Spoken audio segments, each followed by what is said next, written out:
going to make a video discussing Bulgarian training, or should I say like Bulgarian light training, and how it can increase your 1 rep max at squatting, and how I approached it when I used it as a primary program. Keep in mind, I do not believe in magic holy grail programs, but this will have an effect, and ever since I ran this, I'm going to take bits and pieces from it and apply it to my current training, which means I'm still going to hit some rep PRs on various, ranges, but I'm going to throw in some working singles, and there's something to it. I think everybody should throw in some working singles in their training programs. And when I mean working singles, I do not mean true 1 rep maxes. I mean daily maxes. You're guaranteed that you can hit them. You won't fail in your general training, that sort of thing.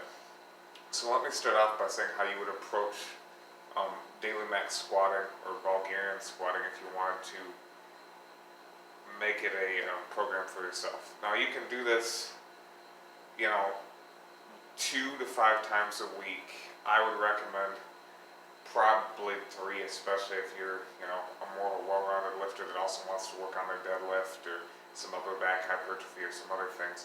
So this is how I would approach this.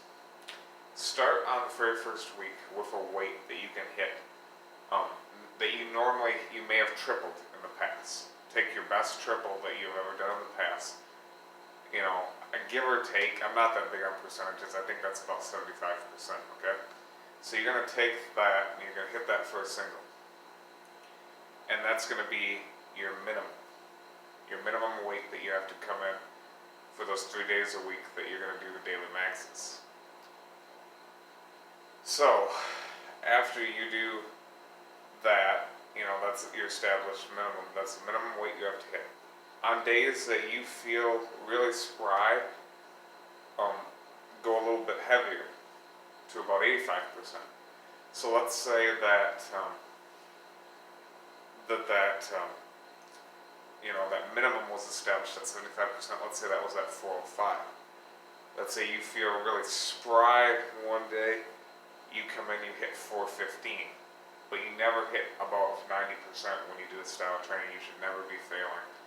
A lot of guys make mistakes by thinking that they should get really gung-ho with that style of training and they end up failing. It's just not good to do it that way. You should stay below 90% effort. So, and what you'll do is you'll go week by week. On the good days, you'll do your minimum. Let me rephrase that. On the good days, you'll let me rephrase it. On the days when you're feeling kind of tired of other things in your life, going on and whatnot, you'll hit the minimum. You'll hit your 75%. That'll be your average day. On the days that you're feeling really spry, you're going to add 2 to 5 pounds, not more than 5 pounds, to that 85% that you hit. So let's say you've been training for 3 weeks or so, and you want to, you feel really good, and you think you can beat that 85% that you set at 415. You could go for 420 maybe, or 418. That's why I suggest micro-loading with this style of training.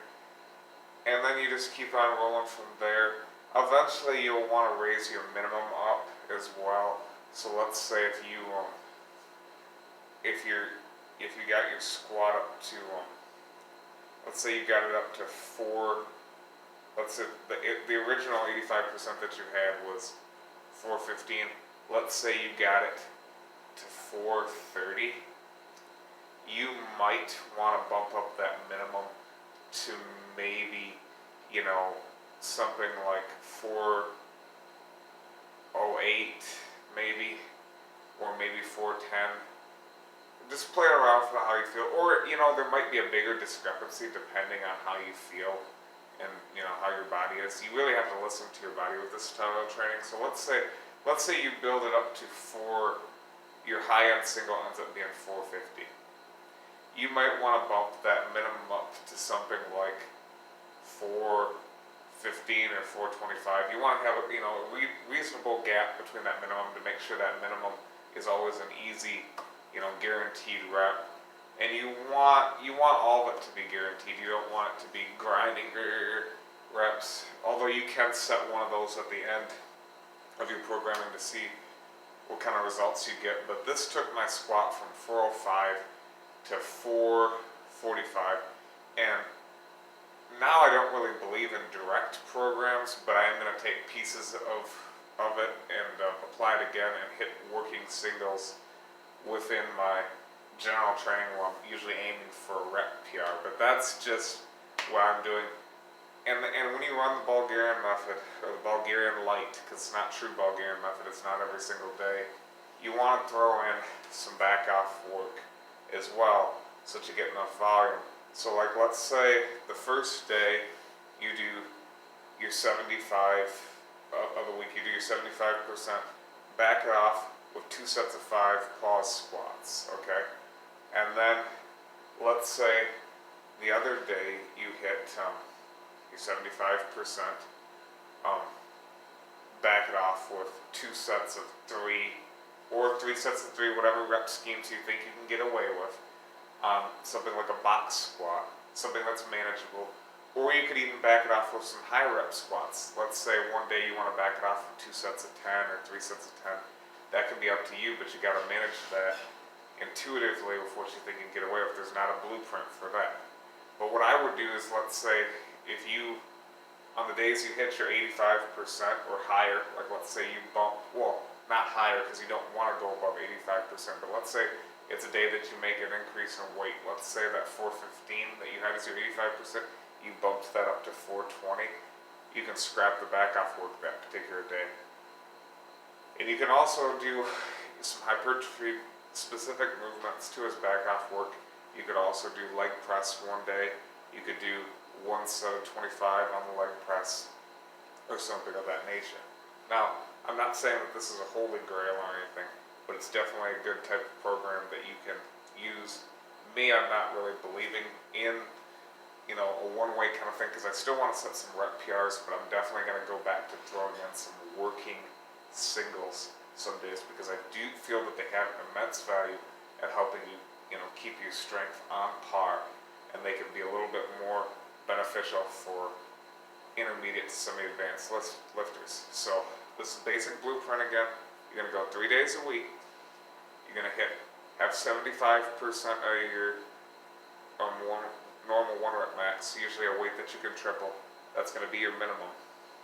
And then on the days that you're feeling spry, bump it up to about 85%. So let's say if that minimum, that 75% was 405, you come in and you hit something like 415.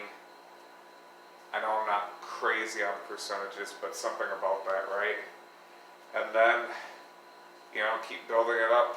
Eventually, let's say, and eventually there'll be a wider gap between your min and your max. But, make sure that that minimum is within 50 pounds of the 85% 1RM.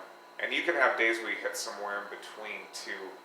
Because like I said, it's all about listening to your body. Let's say one day you hit an all-time best of 435, and then the next time you hit your minimum, and let's say that that's bumped up to something like 415 at the time, right? And then let's say if there's the third day of the week you want to hit somewhere in between, you want to hit 425, by all means do it. So you have a lot of freedom with this type of programming. There's not like a tailorized blueprint, but that's what you do. You just want to hit those working maxes, 75 to 85% range. I'm definitely going to take bits and pieces of it from what I did in the past and apply it to now, but I'm not going to go on a full singles binge, because there are some other rep PRs that I would like to do in training, but that's just a bit of what I'm saying. And there's other people that have made videos about this. Alan Thrall, who else? Steve Shaw. There's a lot of people that have videos talking about the benefits of completing working singles or daily maxes in your training.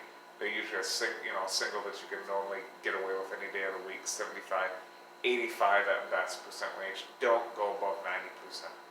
Okay. You can gradually build it up. Take your time, take your time. No more than 2 to 5 pound jumps. So that's about it. I know it was a little rough, but if you have any other questions about what I just discussed, um, comment below. Nothing fancy. You can also look up other articles about this type of training too by Damian Pizzuti and all that. But I would stick with just, making sure you can get those manageable singles. But there, like I said, it's nothing fancy. Works, it's effective.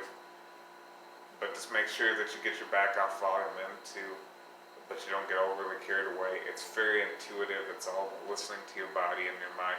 And you'll become a better squatter if you go through a daily, max type phase. You can run this type of programming for as long as you want. I would say I did it for about 10 weeks and made good gains. But you could run it for a year even.